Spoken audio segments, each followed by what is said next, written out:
ഇന്നലെ പെയ്ത കനത്ത മഴയിൽ കണ്ണൂരിലിതാ വിമാനത്താവളത്തിന്റെ ചുറ്റുമതിൽ തകർന്നു വീണു. സമീപത്തെ വീടുകളിലേക്കെല്ലാം വെള്ളം കുത്തിയൊലിച്ചെത്തുകയാണ്.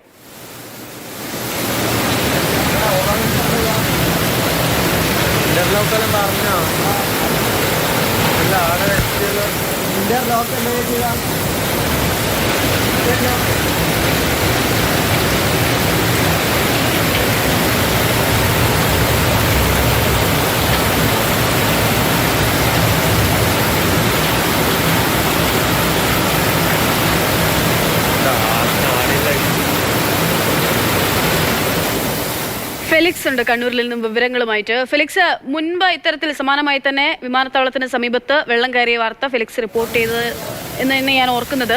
അവിടെ ഇപ്പോൾ മലയോര മേഖലയിലാണോ മഴ കനക്കുന്നത്? ഈ വെള്ളം വീടുകളിലേക്കൊക്കെ വെള്ളം കയറുന്നൊരവസ്ഥയുണ്ടോ? എന്താണ് അവിടുത്തെ ഒരു സാഹചര്യം? തീർച്ചയായിട്ടും ഇതൊരു പുതിയ സംഭവമല്ല. കഴിഞ്ഞ വർഷവും മഴക്കാലത്ത് ഇത്തരത്തിൽ കണ്ണൂർ വിമാനത്താവളത്തിന് ചുറ്റുമതിൽ തകരുകയും വെള്ളം വീടുകളിലേക്ക് ഇരച്ചു കയറുകയും ചെയ്തിരുന്നു. ഇതിപ്പോൾ ഇന്നലെ രാത്രി 12 മണിയോടുകൂടിയാണ് ഈ സംഭവം നടന്നത്. കാരണം ഇന്നലെ രാത്രി ശക്തമായ മഴ കണ്ണൂർ ജില്ലയുടെ വിവിധ ഭാഗങ്ങളിൽ ലഭിച്ചു. അങ്ങനെ ഈ മഴ പെയ്ത സമയത്താണ് ഈ ചുറ്റുമതിൽ തകരുകയും വെള്ളം വീടുകളിലേക്ക് കുതിച്ചെത്തുകയും ചെയ്തത്. വലിയ രീതിയിലുള്ള നാശനഷ്ടം ഉണ്ടായി എന്നതാണ് നമുക്ക് മനസ്സിലാക്കാൻ കഴിയുന്നത്. കാരണം ഒരു വീടിൻ്റെ ഇൻ്റർലോക്ക് പൂർണ്ണമായും, അവരുടെ മുറ്റത്ത് പാകിയ ഇൻ്റർലോക്ക് പൂർണ്ണമായും തകർന്നു. ഒപ്പം തന്നെ അവിടെ പാർക്ക് ചെയ്ത ഓട്ടോറിക്ഷ, കാറിനൊക്കെ തന്നെ കേടുപാടുകൾ സംഭവിച്ചു. ഒപ്പം ഒരു വർക്ക്ഷോപ്പ് ഉണ്ടായിരുന്നു. ആ വർക്ക്ഷോപ്പിൽ ഒരു ഇരുചക്ര വാഹനങ്ങൾ നന്നാക്കുന്ന വർക്ക്ഷോപ്പാണ്. ആ വർക്ക്ഷോപ്പിൽ ഉണ്ടായിരുന്ന ഇരുചക്ര വാഹനങ്ങളൊക്കെ തന്നെ അവിടെ നിന്നും ഈ വെള്ളം ഒഴുകിക്കൊണ്ട് പോവുകയും ചെയ്തു. അങ്ങനെ വലിയ നാശനഷ്ടമുണ്ടായി. മാത്രമല്ല ഈ ഒരു വർക്ക്ഷോപ്പിൻ്റെ സമീപത്തുണ്ടായിരുന്ന മതിൽ തകരുകയും ചെയ്തു. ഏറ്റവും പ്രധാനപ്പെട്ട കാര്യം, കണ്ണൂർ വിമാനത്താവളത്തിൻ്റെ ഈ പറയുന്ന കല്ലേരിക്കര എന്ന സ്ഥലത്താണ് ഇന്നലെ ഈ സംഭവം നടന്നത്. കഴിഞ്ഞ വർഷം അതിൽ നിന്നും ഒരു 500 മീറ്റർ മാത്രം അകലെ മാറിയാണ് ഈ ചുറ്റുമതിൽ തകർന്നു വീഴുകയും ചെയ്തത്. ഏറ്റവും പ്രധാനപ്പെട്ട കാര്യം, ഈ വെള്ളം ഇങ്ങനെ എത്തുകയും വെള്ളം ഒഴുകിപ്പോകാനുള്ള വിടവിൻ്റെ വലിപ്പം വളരെ കുറവാണ്. മാത്രമല്ല അതുകൊണ്ട് ഈ വലിപ്പം കുറവായതുകൊണ്ട് കൂടുതൽ വെള്ളം ഇങ്ങനെ തങ്ങി നിന്ന് കഴിഞ്ഞ് കുറേ സമയം കഴിയുമ്പോൾ ഈ ചുറ്റുമതിൽ തകർന്നു വീഴുകയാണ് ഉണ്ടാകുന്നത്.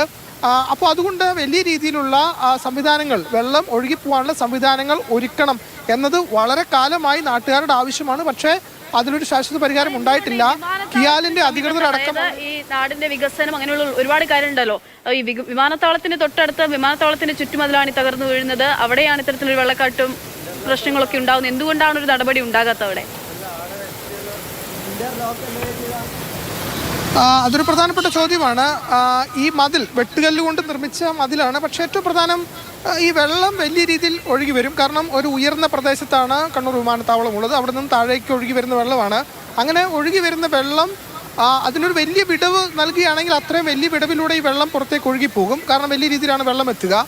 എന്നാൽ അതേസമയത്ത് ചെറിയ വിടവായതുകൊണ്ട് തന്നെ ചെറിയ വിടവിലൂടെ വെള്ളം പോകും. വലിയ രീതിയിൽ വെള്ളം എത്തുമ്പോൾ ആ വെള്ളം ഒക്കെ തന്നെ അവിടെ തങ്ങി നിൽക്കുകയും അവസാനം ആ മതിലിന് താങ്ങാൻ കഴിയാതെ വരുമ്പോൾ മതിൽ തകർന്നു വീഴുകയുമാണ് ഉണ്ടാകുന്നത്. പക്ഷേ ഇതുവരെ ഇതിനൊരു ശാശ്വത പരിഹാരം ഉണ്ടായിട്ടില്ല. കഴിഞ്ഞ വർഷം ഇതേപോലെ ഒരു മനുഷ്യൻ്റെ പശുത്തൊഴുത്ത് തകരുകയും ഒക്കെ തന്നെ ചെയ്തതാണ്. അപ്പോൾ സാധാരണക്കാരാണ് ഈ ചുറ്റുമുള്ള വീടുകളുള്ളതും അവിടെ താമസിക്കുന്നതും. അവരെ സംബന്ധിച്ചിടത്തോളം ഇതൊരു വലിയ ആശങ്ക ഉണ്ടാക്കുന്നു. കാരണം രാത്രി 12 മണിക്കൊക്കെ ഈ ഉരുൾപൊട്ടുന്നത് പോലെ വെള്ളം കുതിച്ച് വീട്ടിനുള്ളിലേക്ക് കയറി വരും. ഇതിങ്ങനെ വർഷാവർഷം ഇത്തരത്തിലുള്ള സമാനമായി തന്നെ ചുറ്റുമതിൽ തകരുന്നു, വീണ്ടും അത് ശരിയാക്കുന്നു, വീണ്ടും അത് തകരുന്നു. അതായത് നമ്മുടെ നാട്ടിലുണ്ടാകുന്ന പ്രശ്നങ്ങൾ പലതും ഇങ്ങനെ തന്നെയാണ്. മഴക്കാലത്ത് എല്ലാ മഴക്കാലത്തും സമാന പ്രശ്നങ്ങൾ ഉണ്ടാകുന്നു.